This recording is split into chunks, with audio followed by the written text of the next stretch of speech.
अकबर के दरबार की बुद्धिमत्ता और न्यायप्रियता की चर्चा पूरे राज्य में प्रसिद्ध थी। एक दिन रामू, जो एक मेहनती लेकिन गरीब किसान था, और श्यामू, जो एक धनी व्यापारी था, अपनी समस्या लेकर दरबार पहुंचे। रामू ने शिकायत की कि उसने श्यामू से 100 मोहरें उधार ली थीं, जिन्हें वह ब्याज सहित लौटा चुका है।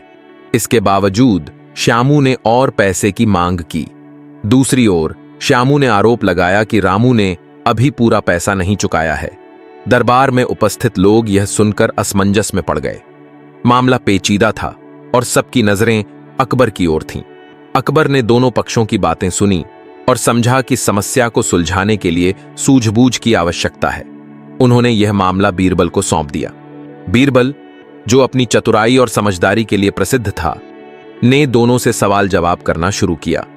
उसने पहले रामू से पूछा कि क्या उसके पास कोई गवाह या दस्तावेज है जो साबित कर सके कि उसने पैसे लौटा दिए हैं।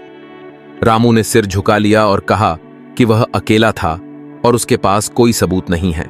फिर बीरबल ने श्यामू से पूछा कि क्या उसके पास यह साबित करने का कोई ठोस आधार है कि उसे पूरा पैसा नहीं मिला है।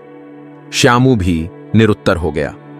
बीरबल ने दोनों की स्थिति का आकलन किया और फिर कहा, इस मामले को सुलझाने के लिए हमें थोड़ा धैर्य और एक अनोखी विधि अपनानी होगी।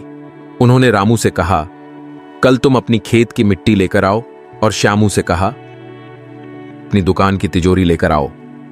दरबार के सभी लोग यह सुनकर चकित थे, लेकिन बीरबल के फैसले पर सवाल उठाने की किसी की हिम्मत नहीं हुई। अगले दिन रामू एक बर्तन में अपनी खेत की मिट्टी लेकर आया और श्यामू अपनी दुकान की तिजोरी लेकर दरबार पहुंचा। बीरबल ने रामू की मिट्टी को देखकर कहा, यह मिट्टी ईमानदारी की गवाही देगी, और श्यामू की तिजोरी को देखकर कहा, यह तिजोरी लोभ और झूठ की कहानी बताएगी। फिर उन्होंने दरबारियों को बुलाकर मिट्टी और तिजोरी की जांच करने को कहा। यह सुनकर श्यामू का चेहरा फक पड़ गया। उसने डरते डरते कहा, महाराज, मुझे क्षमा करें। रामू ने वाकई में सारा पैसा लौटा दिया था। मुझसे लालच में गलती हो गई। दरबार में सन्नाटा छा गया। कुछ पल बाद सभी दरबारी बीरबल की बुद्धिमत्ता और उनकी सच्चाई को उजागर करने की कला की प्रशंसा करने लगे। अकबर ने भी मुस्कुराते हुए कहा, बीरबल, तुम्हारी चतुराई ने फिर से हमारी न्यायप्रियता को उजागर किया है। तुम्हारी यह योजना लोगों के लिए प्रेरणा का स्रोत बनेगी। रामू ने राहत की सांस ली और बीरबल को धन्यवाद दिया। उसने कहा, आपने न केवल मेरी सच्चाई साबित की, बल्कि मुझे न्याय दिलाया। श्यामू ने भी शर्मिंदगी के साथ रामू से माफी मांगी और आगे से ईमानदारी से व्यवहार करने का वचन दिया। इस घटना के बाद अकबर का दरबार न्याय और बुद्धिमत्ता का प्रतीक बन गया।